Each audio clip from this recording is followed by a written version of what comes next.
This video is about convergents. We'll observe how they behave when the subscript k increases from 0 to 1 and 2 and so forth, and we'll discuss some of their properties. Let's get started. As an example, we'll look at the first several convergents of the square root of 19, which equals 4, 2, 1, 3, 1, 2, 8, with everything after 4 repeating. We'll put the convergence in this table, along with some other things we notice. The table has rows for the subscript k, the values of a from the simple continued fraction, and for p and q. Each p is the numerator of a convergent, and q is the corresponding denominator. K starts as 0 and will go up to 6. The square root of 19 is irrational, so there's an infinite number of convergents. We could look at as many as we like, but going to k equals 6 should be plenty for our purposes. The values of a are from the simple continued fraction, 4, 2, 1, 3, 1, 2, 8.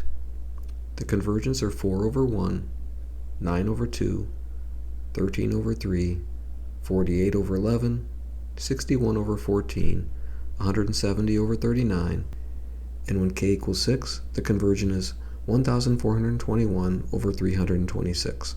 That's the last one in this table, but the convergence for the square root of 19, and for any irrational number, go on indefinitely.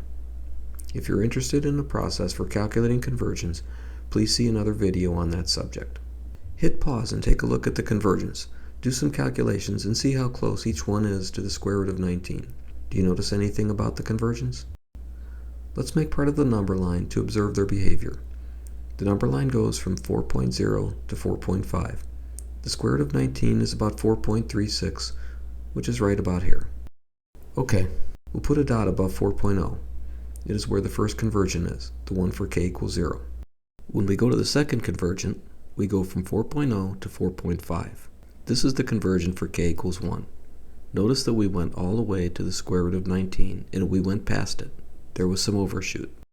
When we go to the next convergent, it is here at 13 over 3, which equals 4 1/3. This is for k equals 2. Once again, we went all the way to the square root of 19, plus some overshoot. When we go to the next convergent, for k equals 3, the same kind of thing happens. We go all the way to the square root of 19, plus some overshoot. We'll do it one more time. When we go to the convergent for k equals 4, we go all the way, plus some overshoot. They are too close to each other, and to square root of 19 to show the overshoot. But there is overshoot. 61 over 14 is just left of square root of 19. We could think of the convergence like they're drawing a path. The path changes directions each time, and also it gets closer and closer to the square root of 19. The overshoot is less and less as k increases.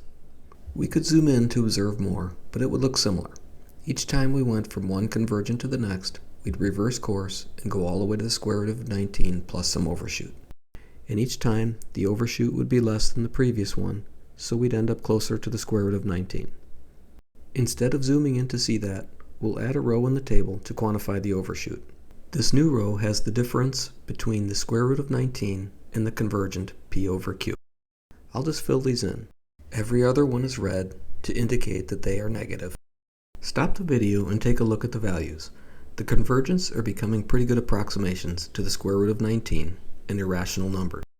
When k equals 6, the convergent is within just over 3 millionths.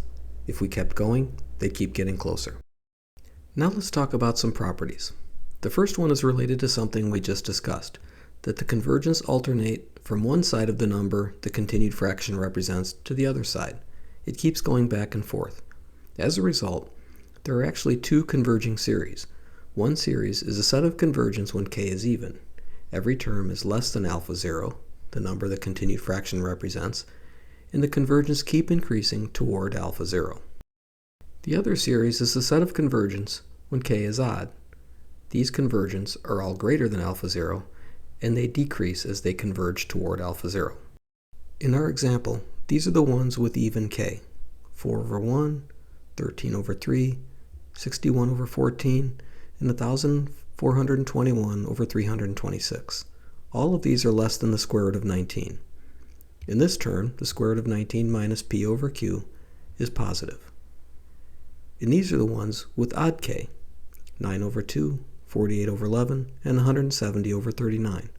They are all greater than the square root of 19, and this term is negative. This table only has the first 7 convergents, but it could be extended as far as you like. The square root of 19 is irrational. No matter how far you might extend the table, this property holds. We put ... at the end of both lists to indicate this. The next property has to do with the quality of the approximations. Convergents are the best possible approximations for the size of Q. And here's an interesting thing. The absolute value of the error, or overshoot, is bounded.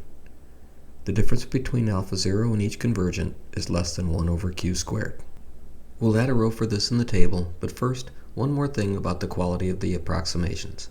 The convergents of simple continued fractions are already in their simplest terms when you calculate them. There's no need to reduce them. Here's the value of 1 over Q squared for each convergent. Take some time and look them over. Does anything catch your eye?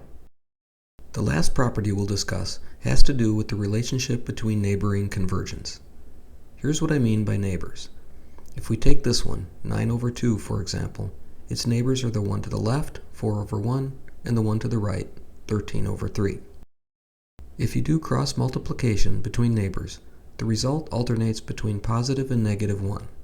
Let's look at a couple of examples. For the first pair, it's 9 times 1 minus 4 times 2. 9 times 1 minus 4 times 2 equals 1. Now let's do the next pair. We said the result alternates between plus and minus 1, so this time the result should be minus 1.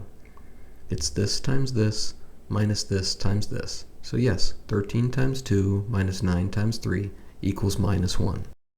And if you do this for each pair of neighboring convergents, the result will keep alternating like this. For these, the result is positive 1, and for these, it's negative 1. This pattern will continue for as long as you extend the table. We can capture this in an equation, such as p sub k times q sub k minus 1 minus p sub k minus 1 times q sub k equals minus 1 raised to the k plus 1 power.